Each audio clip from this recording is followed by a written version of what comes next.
วันที่20พฤศจิกายน2025นี้ท่านบุญมีเหลี่ยมสัญญจักรประธานบริษัทบีสวรรค์จำกัดได้นำเอาน้ำดื่มมามอบให้กลุ่มสื่อมวลชนกลุ่มใหญ่การเมืองป้องกันความสงบโดยการให้เกียรติรับของพันเอกวรรณคำสายตาแก้วรองหัวหน้ากลุ่มสื่อมวลชนป้องกันความสงบพร้อมด้วยคณะพระเนกและคณะกงเข้าร่วม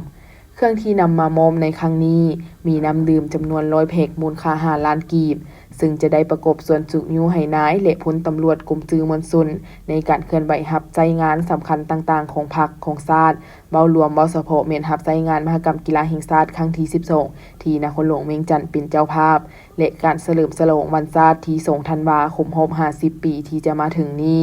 โอกาสนี้พันเอกวรรณคำสายตาแก้วรองหัวหน้ากลุ่มสื่อมวลชนป้องกันความสงบได้แสดงความขอบใจบริษัทบีสวรรค์จำกัดที่ได้นำเครื่องดื่มจำนวนดังกล่าวมามอบในครั้งนี้และเห็นได้ความสำคัญของเวียงงานป้องกันความสงบ